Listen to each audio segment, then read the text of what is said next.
I've put the link in IRC for core.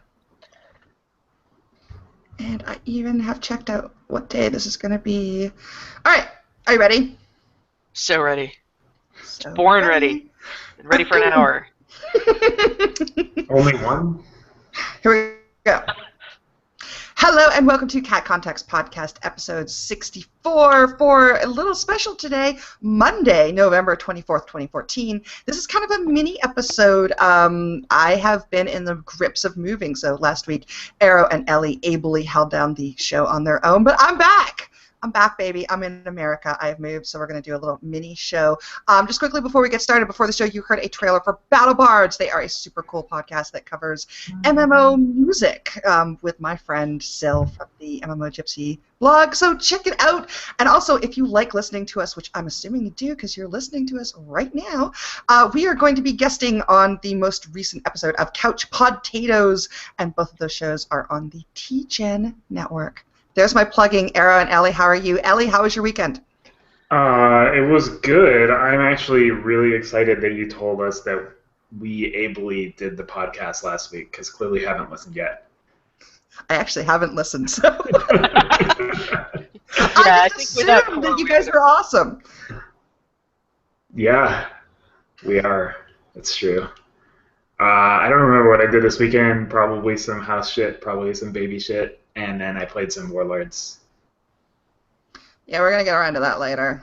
Arrow, you can totally not give me that, like, oh, you don't want to play a face. What can I? Because I'm not playing Warlords, so... Yeah, until Wednesday. Who's got the high ground here? I think it's me. But anyway, we'll get to that. Arrow, how was your weekend? My weekend was awesome. I played Star Wars, which made me feel less dirty than I'm sure Elly feels playing Warlords. Bam! Dropping it. Right? Nope. I feel totally happy playing Warlords. It's working out. Really? Because you bought a level 90 character? Yeah, I feel pretty good about that too. I'm actually leveling my characters in Star Wars. I didn't use my level 90 character yet. Liar. Prove it. I will show you a screenshot. This show is already going places. I was like, we're going to be a little rusty because it's been like a month since I've done this, but no, you guys are right on it. We may as well discuss that. This is going to be, as I said, a short episode because it's a little mini one, but one of the things we're going to talk about is Warlords of Draenor. We'll also talk about Dragon Age Inquisition because I want to talk about that. But Elly, how is Warlords of Draenor? It did just launch, right? It did. Last Thursday, Tuesday, last week. Tuesday, it launched. I've only played it maybe 6 or 8 hours total. And basically I'm playing because Talon was like, I want to play Warlords. And I was like, I like playing games with you. I'll give it a shot. So I started playing. I like it so far. I don't know, it feels very WoW-like. So it's polished, the questing is straightforward. It's really, really pretty. It's definitely the prettiest expansion so far, which you can say about every expansion after, that always you can say. My characters look cool because I'm playing a Tauren and I have like better hair now and better facial expressions. I flipped through and one of my human women has like the weirdest crack eyes ever. So if you have that and come back, you should go check out your human ladies. But yeah, I know it's fun. I don't know. How was the launch? Because they just gave everyone, was it 5 free days? Did they? Sweet. Yeah, which someone did the math, and that's $15 million in subs that they are giving up. So that's actually a pretty good investment. But there were a lot of complaints. I think they've got DDoS'd, as unfortunately a lot of MMOs do on launch now get DDoS'd, and they just had real problems, I guess, with everyone coming back. They also just announced they're up to 10 million subs again. So apparently everyone's playing Warlords. But how was the launch for you? Super smooth. Like, I didn't run into any of those problems. The longest queue I sat in was like 3 minutes, 5 minutes, like 60 people. And I don't know if that's, presumably it's because of the server we're on. Although we're on a merged server, so I don't know. But Yeah, the launch was fine. I didn't really like have any crashes. I didn't have too many bugs. Um, Anything like that. I don't like. I definitely heard. Being I okay, definitely like heard lag that. and stuff. What's that? Lag and stuff. Was that okay? No, it's fine. Yeah, it was totally fine. It was the smoothest Warcraft launch I've been a part of. Which, like, I got online and then we went through the portal, and then the whole first like few quests are seemed pretty phased or instanced or something. So there weren't that many people around, or maybe they couldn't log on to all the other stuff, and I just got through. And then we got to the snow area, and then there were a bunch of people, but it was not bad. So it sucks for people that had to have that bad experience. And I know the few people that transferred off of some of the higher population servers during that time. Like, I had some friends that actually transferred to Nordrassil because of that. But yeah, not for me. That's interesting, just because, I mean, there were so many complaints. Twitter was so angry. It was an angry, angry place for a few days right after launch with people having problems. So it's interesting that, from your perspective, Yeah, I mean, I problems. think people are super loud when it comes to complaining about Blizzard stuff too. So, like, especially loud, and not willing to give them any benefit of the doubt. And I'm sure that a lot of people who weren't playing also joined in on that, would be my guess. That's not to say that this stuff didn't happen, but I just think that anti-Blizzard is a very easy opinion to take. And Well, I also think part of that is because, like, most of the people I know on Twitter who still play Warcraft play on very, very high population servers. Right. They're on, like Wormrest Accord and Argent Dawn and those RP servers where everything is, like, getting a queue on a regular off night isn't even out of the realm of possibility. Yeah, I mean, the people I know that play on Mal'Ganis, I think a bunch of them had problems too. But off on Nordrassil, there was not much going on. Yeah, the little quiet tiny server was kind of my favorite part of the game. Yeah, it's nice. I'm a little sad that we were merged because it makes it not quite as like tiny and lonesome. As an auction house player, though, I support the merge. The auction house was a lot more fun after. More people. That's true, too. I haven't looked at the auction house. I don't know. Come on, now's the time. Now at the beginning of the expansion. Yeah, but like it's all your. But I don't know what's needed anymore. Like, all the professions are totally different. Like, all of the enchanting is like now just rings, neck, maybe even now. It's like all the jewelry and back stuff. The garrison like kind of makes you your own materials. It's like a expanded farm like that. So I just don't know how necessary it's gonna be to even make money. Which is good because I can't. As I mentioned earlier, WoW just yesterday, I think, announced that they hit 10 million subs again. They're back up. Someone pointed out that's a pretty significant increase from even like earlier this year or a couple years ago. Arrow, will WoW ever die? Like 10, that's still a lot of people to be drawing back in. It is. It's just I'm not one of them, so I don't know that I'm really qualified to say. Maybe if I have another baby and I need to be up at 3 o'clock in the morning doing head battles, I'll pick it up again. But yeah, I don't know. It's so far away from the game that I loved that, I mean, that's great I'm glad people are still enjoying it. Anytime people have enjoyment in something for so long, that's an excellent achievement for the studio. I mean, go Blizzard, way to go. But it's not.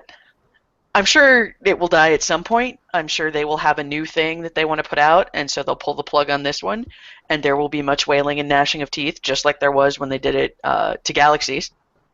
No one ever played that game, and why were so many people upset when they turned it off? Where did those people come from? They weren't there when I was playing. Yeah, I think there were a lot of people who had played that game who sort of nostalgia factor wanted to like have in the back of their heads that they could always go back, but like literally never would, like when we tried. If I could have brought in a fully leveled character, I probably would still mess around with it, but not to level. Not in a game like that. Not ever again. Yeah. Yeah, that was intense. One of the things that happened in the last few weeks that we haven't talked about yet is BlizzCon, and the biggest was their first new intellectual product. Is that right? Intellectual property. Thank you. Intellectual property in 19 years, which is Overwatch, a new first-person shooter. Now, I gotta say, I think this is actually really smart because Blizzard, they got like the WoW thing. They got a bunch of people really hooked into Blizzard. And all of us WoW people, we're a little older now, and ever since then they've been producing casual versions of hardcore games. So you've got the Hearthstone, which is like the more casual version of Magic. You've got the Heroes of the Storm, which is the more casual version of Legends. And now you've got Overwatch, which is basically a more casual Counter-Strike. Like, it looks like a fun, casual first-person shooter that is their version of an update to TF2.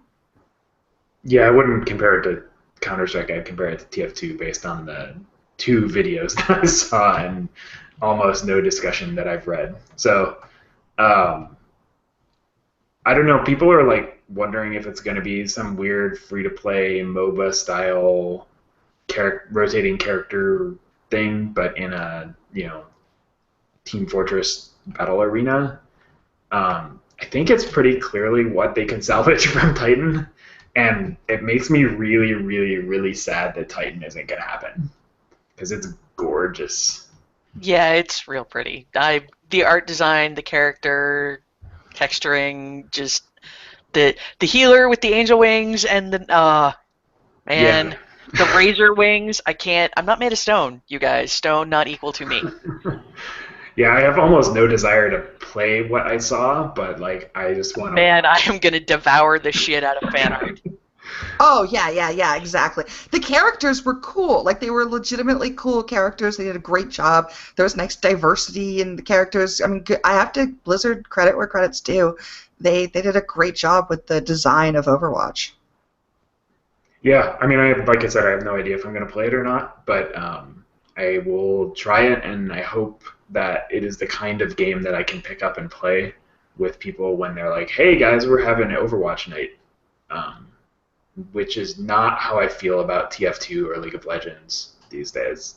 Like, why not TF2?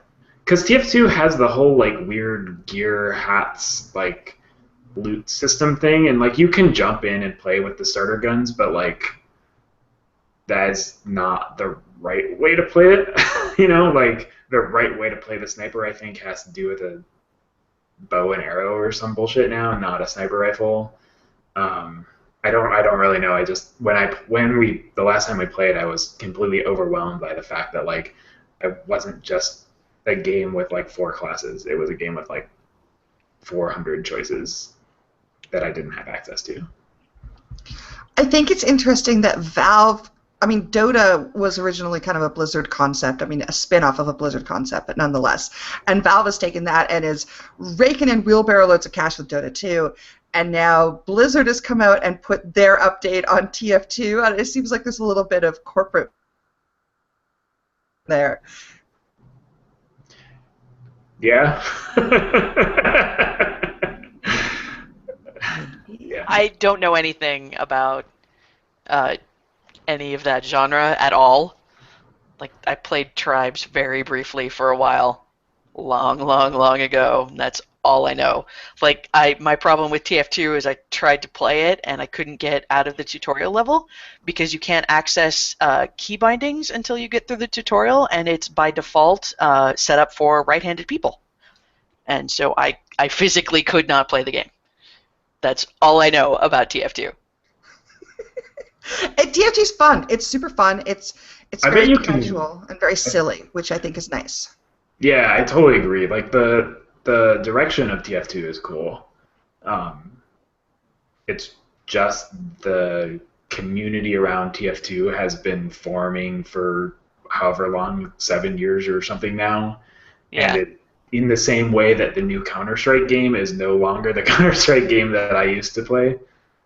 It also has unlockables and levels and all this weird shit now. It just feels like a different game and not exactly the kind of game I expect when I go to play that, even though I know that it's what I should expect. Yeah.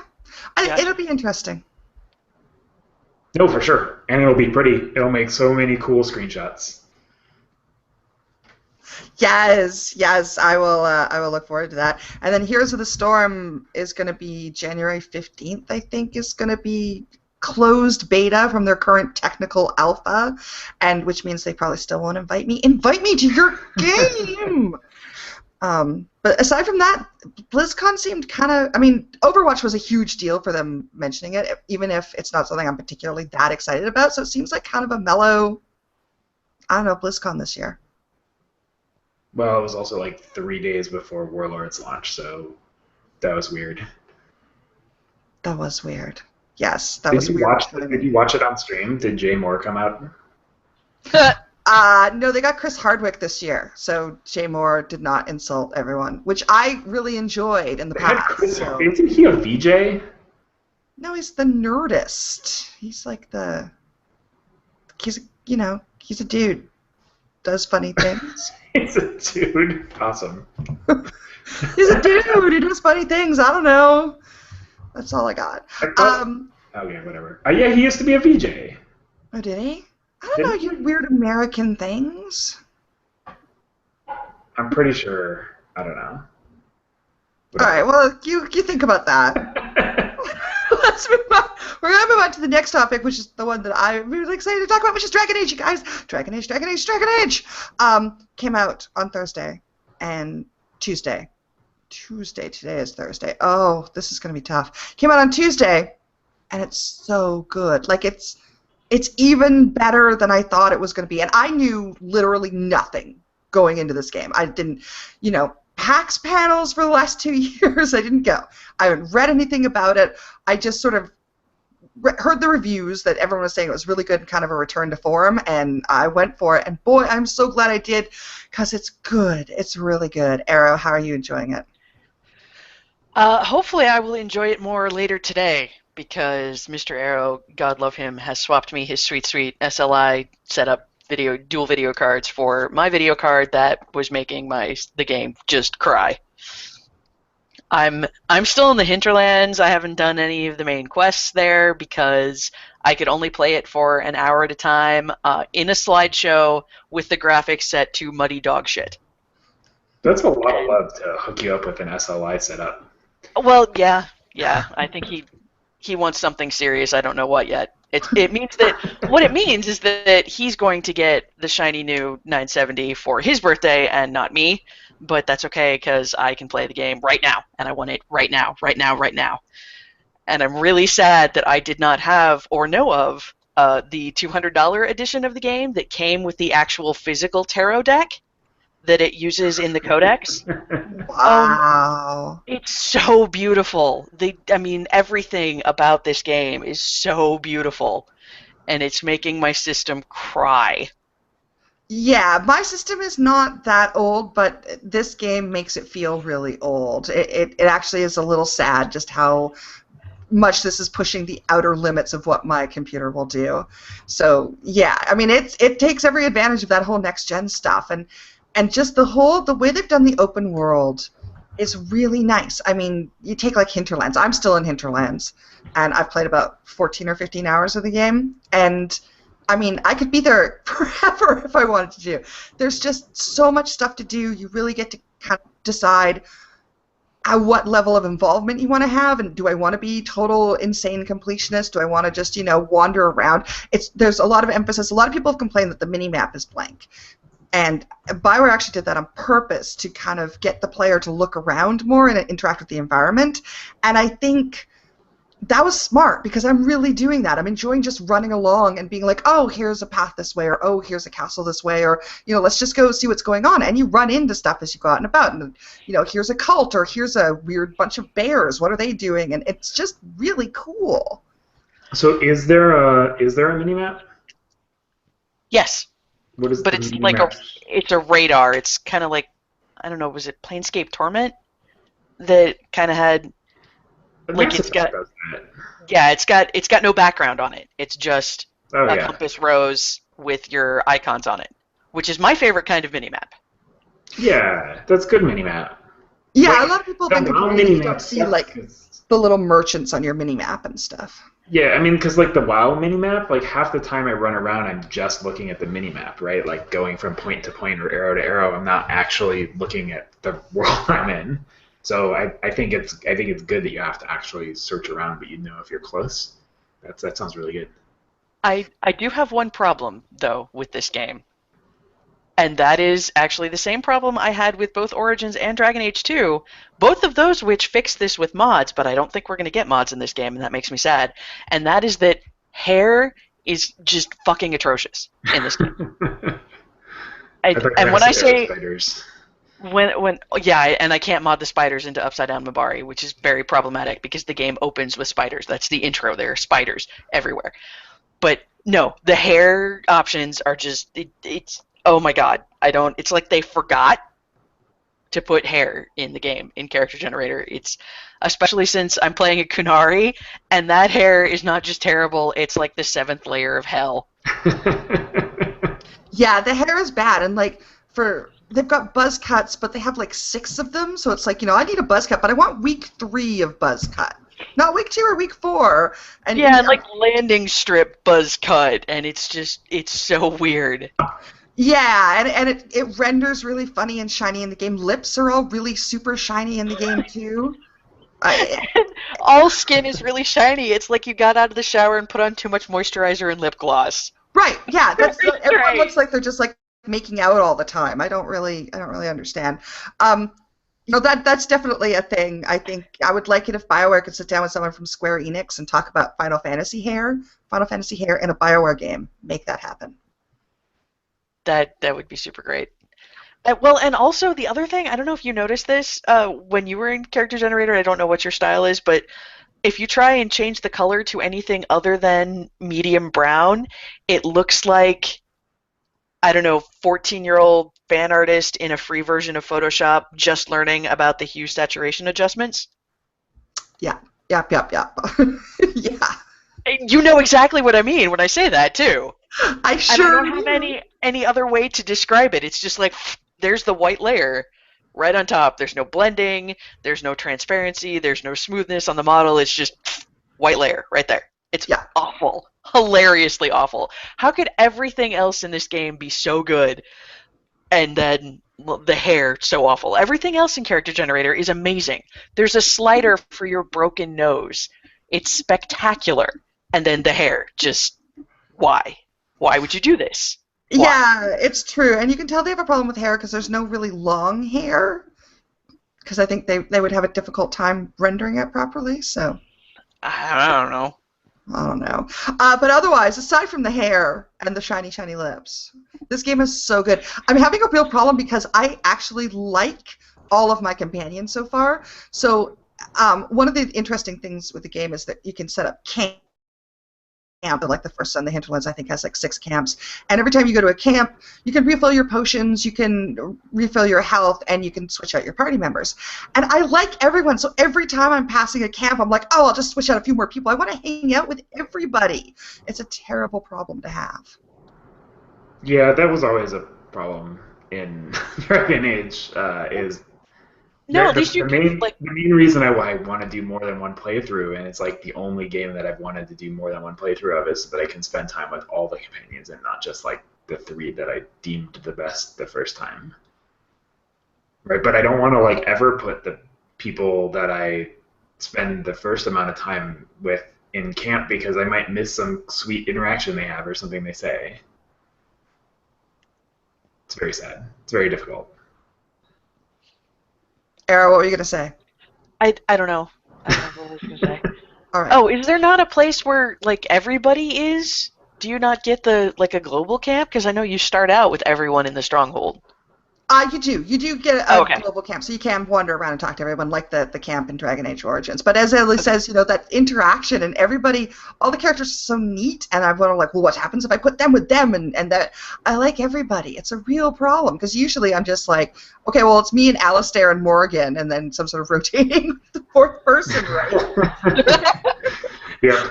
100% that. Yeah, exactly. And now I like everyone too much. And also then you also have to gear everybody up very well. They've done an okay job with the gear. I mean, gear is just a problem in RPGs, right? And BioWare deals with these to greater and lesser extents, but you just, having to sit there and spend half an hour going through and upgrading all your rogues and blah, blah, blah, and, oh, I don't need this. And I don't have an adequate solution for that, and this one definitely is less annoying than, I don't know, we've come a long way from Mass Effect 1 with Omni-Gel everything, so I don't know, but it is a problem. Did they go back to more of a Dragon Age 1 style? Because one of the things that I really liked about Dragon Age 2 was that your companions all had like set armor, and the only thing you could swap for them was weapons or rings, I guess.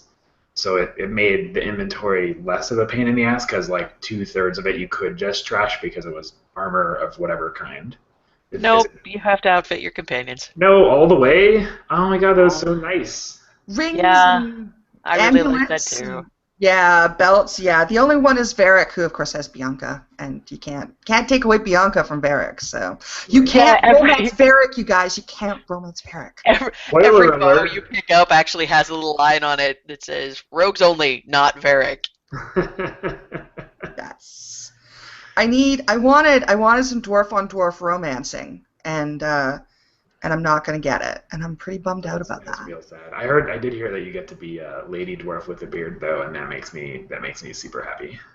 You can be a lady dwarf with a beard. It's fun because I'm playing. I mean, I always start out I'm like, oh, she's gonna be like a bloodthirsty two-hander wielding character, and I can't. I'm just too nice. Like I just end up being like nice to everyone because I'm like, I want everyone to have a happy day here in the apocalypse. But one thing I am doing with my characters, anytime anyone gives me crap for being a dwarf, I come down hard on them. Yeah, no, fuck that. I do that with my Qunari lady also. I think dwarves and Qunari get a lot of the same kind of pushback from people where they're like, you? Apparently it's really, really amazing if you're a Qunari mage. I heard that. I heard if you play a Qunari mage, basically the chantry just like shits itself. I don't know a way to put it. So American. Yeah, well, yeah. Okay. The chantry is full of a bunch of assholes, so. Everyone is assholes in this world. I think that's the point of Dragon Age. Everyone is an asshole. I am happy, and they are a little vague. I think it's one of those games where you sort of discover what happened before the game as you keep playing through, because there's references to things that happened before this game starts. Yeah, apparently it's in novels. Oh, in novels. Oh, no, that's the Blizzard thing. I hate that. But it's okay, because it actually is in the game also. It gets revealed piecemeal for the character. Oh, okay. Well, that's okay. But I'm pleased that the setting of the game, and this is not giving anything away because it's pretty immediate from the opening screen, is a mage versus Templar all-out battle, and I'm like, finally! Finally. Yeah, well, it's about goddamn time. they set that whole point, yeah. This is, I think, 3 years after Kirkwall, after Dragon Age 2? It's 10? 10, yeah. No, I don't think it's 10. Varric doesn't look 10 years older. Well, he's a dwarf. He ages differently. I actually don't know. I thought it was 10. Maybe it's 10 after the first Dragon Age. It's 10 years after something. It could be 10 after the first Dragon Age. 10 years after the Blade would make more sense. 10 years after the previous 10 years. There you go. Thanks, Elly. Yeah, no problem. The one thing I do find a little disappointing is I go to Zone and I know, okay, it's 10 years and blah, blah, blah. It would have been nice to somehow design that. And I know this would have been difficult to, also remind me of that place I went to, in the first game. But aside from that, I mean, that's kind of a nitpicky point. I don't think that's that nitpicky. I mean, they're building the world. I mean, they're building more game in the same world. So having some homage, at least, and I mean, I don't know. That's like, honestly, through the first parts of Dragon Age 2 that I played, that was one of the better parts, was sort of seeing the town grow, even though it looked the same. And having that same experience with the whole world would be really cool. So I don't think that's actually that nitpicky. I think that's a perfectly valid criticism. Oh, totally. Yeah, I would have liked a little more of I that. didn't But have to slave to the art style of 10 years ago or anything, but you know. Yeah, I think that's probably what the change is there. You open the game, you open Inquisition in a place where you were in Origins, and it's hard to like the geography is the same, but the art styles are so completely different. It doesn't really map in my head the Haven of Origins and the Haven of Inquisition. Oh yeah. And yes, yeah. just FYI, my laptop is at 2%. Oh no. We have to wrap this up anyway because this is a short episode, and so that means we're going to stop now. Okay. So thank you very much for listening, everybody. We will be back with our usual episode, which will be, as usual, on Wednesday, a week and a half from the time you're listening to this. And that's it. Thank you for listening and watching. And, yeah, I'm back. Bye. Bye. Bye. Bye. All right.